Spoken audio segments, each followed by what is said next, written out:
औज़ुबिल्लाहिमिनश्शैतानिर्रजीम बिस्मिल्लाहिर्रहमानिर्रहीम। Green cool की तरफ से तमाम दोस्तों को अस्सलाम वालेकुम। ये हायर का डबल डोर 10 क्यूबिक का फ्रिज है और इसका ड्रायर के पास से लीकेज हो गई है। तो मैं आप लोगों को दिखाता हूँ कि इसको किस तरह आप आसानी से बना सकते हैं और आखिर में हम इसका सेल्फ वैक्यूम करेंगे और चार्ज कर देंगे। ये ड्रायर लिक्विड लाइन के पास से मैं कट करूँगा पाइप कटर से। इसकी कटिंग करने के बाद 1/4 का ज्वाइंट करूँगा पाइप, ताकि इजी जो है आपका ड्रायर कनेक्ट हो जाए। इससे आप पाइप कटर की मदद से इसको कट कर लें लिक्विड लाइन। अब ये कट जाएगा तो फिर मैं इसके अंदर जो है ना 1/4 का पाइप लगा के सोल्ड करूँगा और उसके बाद फिर ड्रायर अटैच कर दूँगा। और आप भी इजी तरीके से कर सकते हैं विदाउट वैक्यूम पंप के। ये कट गया है पाइप। अब इसको अच्छी तरीके से इस पे से रंग रस्ट और सब खुरच लें।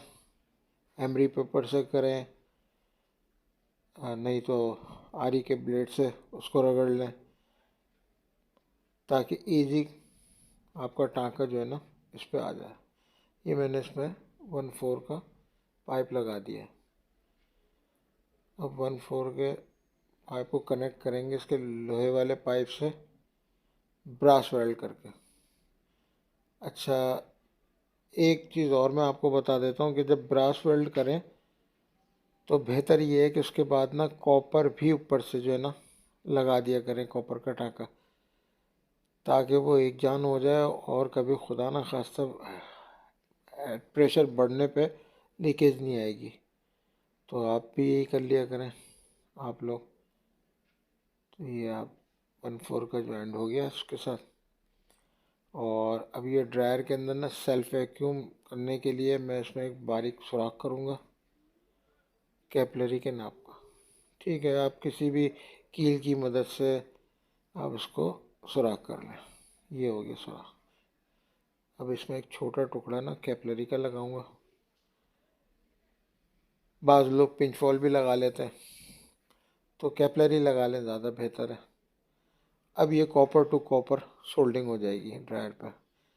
फिर इस हिस्से को भी आप अच्छी तरीके से जो है ना रगड़ लें। और अब इस पर जब मैं ड्रायर रख के सोल्ड करूँगा तो ये बिल्कुल मजबूत हो जाएगा।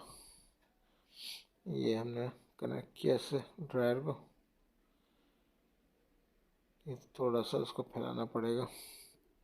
इसका डाया 1/4 का ज़्यादा है। ये आ गया।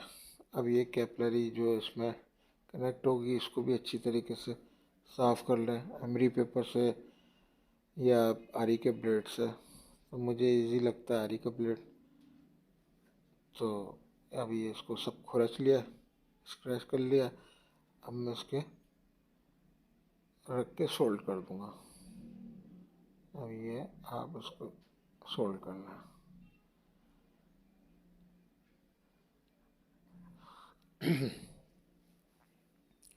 और फिर ऊपर जहाँ सुराख किया था मैंने, वो सेल्फ वैक्यूम के लिए कैपलरी का टुकड़ा भी 1-2 इंच का लगा के सोल्ड कर लें। अच्छा, इसका एक बड़ा बेनिफिट है, जब आप इसको वैक्यूम करेंगे सेल्फ वैक्यूम, अगर आपका यूनिट कहीं से लीक है, चाहे वो फ्रीज़र साइड हो या कंडेंसर साइड हो, तो आपको इधर बबल्स मिलेंगे, वो वैक्यूम नहीं हो पाएगा।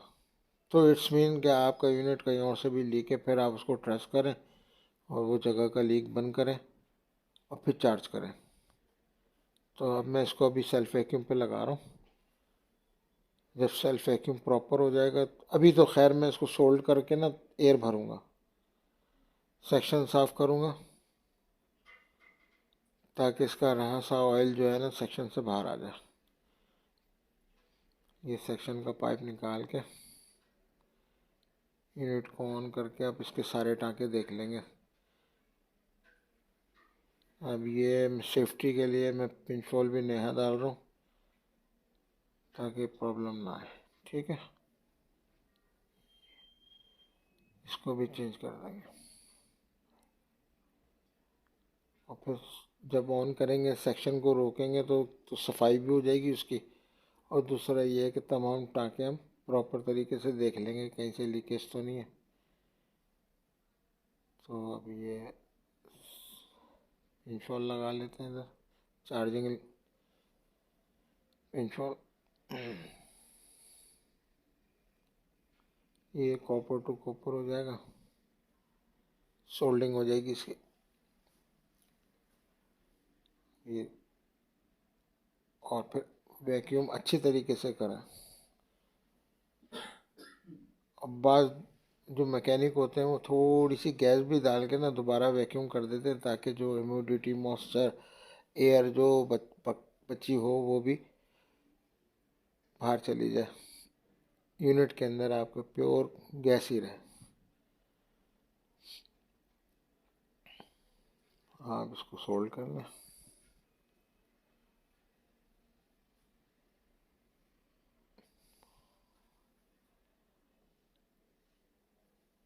टॉर्च को भी तरीके से रखें ताकि वो कनेक्शन वाली जगह पे आग वाग ना पकड़ ले। अब ये मैं ऑन करवा के इसकी सफाई कर रहा हूँ।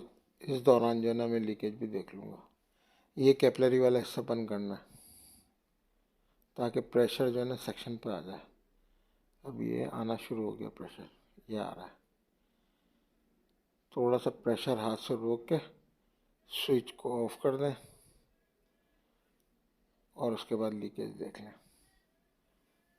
मैंने ड्रायर कनेक्ट किया था तो ये भी देख लेता हूँ। अच्छा, ये पिंच वॉल वाली जगह ना देखें क्योंकि यहाँ प्रेशर नहीं होगा, इसलिए इसको पूरा वापस पैक सेक्शन का टाँका लगा के फिर जो एयर भरेंगे ना वो आपका पिंच वॉल वाला हिस्सा बता देगा, और ये आला टाँका भी पता चल जाएगा आपको।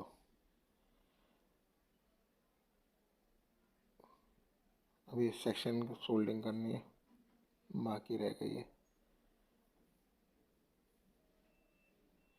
अच्छा, यूनिट के अंदर सेक्शन से ऑयल भी नहीं आया, क्लियर है। ये चंद दिन पहले ही लीकेज आई थी, अगर ज़्यादा दिन चलता तो फिर ये कंप्रेसर जो है ना ऑयल फ्रीज़र में चढ़ा देता। ये सोल्ड कर दिया हमने।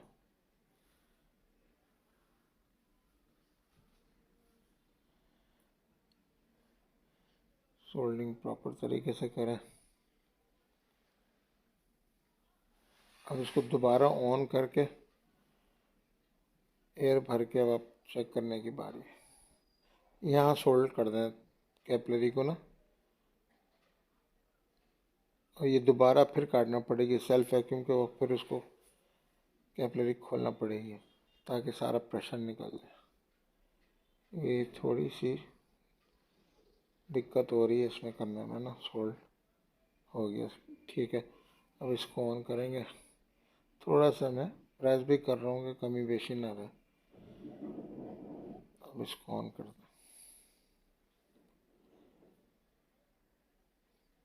एक सेक्शन कर रहा है, एयर जा रही है, ठीक है। जब आना बंद हो जाए तो फिर पिन लगा के मैं डेड कैप कर दूंगा इसको। और दोस्तों, सब्सक्राइब भी करें, बेल आइकन भी दबाएं ताकि मैं मज़ीद वीडियो बना के अपलोड करूं। आप लोगों का ताउन होगा तो इंशाल्लाह मैं और कोशिश करूंगा आपको सिखाने की। ये अब बंद करने के बाद आप सेक्शन पिंच वॉल ये सब ये देखें, लीकेज आ रही है। यहाँ सोल्डिंग करना है ऊपर वाले पाइप में, नीचे वाले पाइप में हल्का सा है लीकेज, तो मैं इसको डबल री सोल्ड करूँगा। उसके बाद इंशाल्लाह ये फाइनल हो जाएगा। एयर निकाल दी इसकी मैंने ना, अब ये सोल्ड हो जाएगा।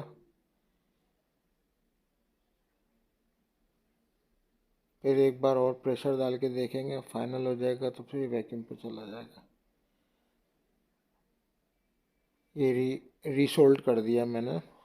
कंप्रेसर से जो पाइप निकल रहा है उसकी इसके ऊपर सोल्डिंग कर दिया। ये प्रेशर भर गया, पिन इंजेक्ट करके मैं डेड कैप कर रहा हूँ।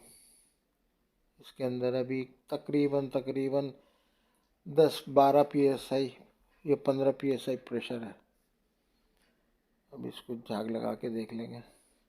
ये हालत सेक्शन का भी टाँका मालूम हो गया और पिंच होल का भी ओके है ये। अब ये वैक्यूम की तरफ चला जाएगा। अच्छा, जब आप वैक्यूम करें ना तो किसी भी छोटी सी आप डिबिया ले लें या कुछ छोटे ड्रायर का जो ढक्कन होता है उसको कट कर लें, उसमें थाउजल डाल लें, उसमें बबल्स नहीं आने चाहिए। अगर सेल्फ वैक्यूम परफेक्ट हुआ है तो बबल नहीं आएंगे, तो आपका यूनिट बिल्कुल ओके है, कहीं से लीकेज नहीं है। फिर आप उसको थोड़ी सी थाउजल पिला के सोल्ड कर दें और उसके बाद आप गैस इसके अंदर पोट कर दें, डाल दें। अच्छा, कंपनी वाले तो वेट के हिसाब से करते हैं, हम पर स्क्वायर इंच के हिसाब से करते हैं गेज के। देखें हल्का फुल्का भी प्रेशर आ रहा है, थोड़ी देर और छोड़ देते हैं। ये सेल्फ वैक्यूम पे चला गया।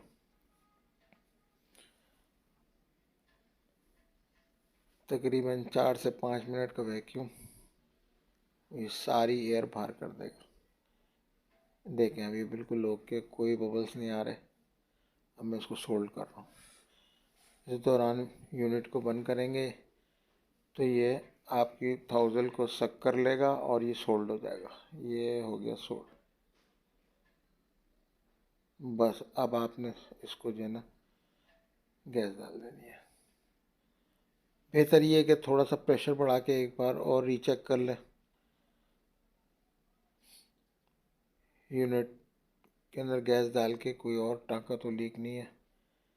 ये एक मैंने मिनी सिलेंडर बनाया हुआ है, अमूमन मैं होम कंप्लेंट इसी से करता हूँ। तो अब मैं इससे गैस कनेक्ट करूँगा और थोड़ा सा गैस का प्रेशर निकाल दूँगा, लाइनों को क्लियर कर दूँगा, जिसे कहते हैं पर्च, ताकि लीडों में कोई एयर ना हो। ये मैं पर्चिंग कर रहा हूँ, सिलेंडर खोल के और आखिरी सिरे से जो है ना लीड के गैस को निकाल दूँगा। बहुत इजी है, इंशाल्लाह आपके समझ में आ जाएगा। ये यहाँ से खोला, अब ये लाइनों से होता हुआ प्रेशर गैस निकल गई एयर लेके। अब ये मैं लगा के इसको थोड़ा सा प्रेशर डाल रहा हूँ और ये हो गया। अब आखिरी बार मैं इसको फाइनल चेक कर रहा हूँ। ओके ओके, ये भी ओके है, कैपिलरी ड्रायर सब कंप्लीट है। अब इसको ऑन कर रहे हैं। बिस्मिल्लाहिर्रहमानिर्रहीम। ये आपका यूनिट ऑन हो गया। अब ये चार्जिंग की तरफ चला गया। अगर आपके पास अच्छी गैस है तो इंशाल्लाह 0.1 पे प्रेशर पे फर्स्ट क्लास चार्ज हो जाएगा। और अगर लोकल गैस है तो फिर वो 15 तक पर स्क्वायर इंच पे जाएगा। तो बेहतर ये है कि अच्छी गैस इस्तेमाल करें, अच्छा वैक्यूम करें, रिज़ल्ट अच्छा आएगा और लाइफ ज़्यादा रहेगी कंप्रेसर की। तो दोस्तों, सब्सक्राइब करना ना भूलिएगा और कमेंट्स भी करें, जो मेरी गलतियां हैं तो मुझसे शेयर करें ताकि आइंदा ना कर सकूं, अच्छे से अच्छी वीडियो बनाऊं। और जज़ाकल्लाह, अल्लाह हाफ़िज़।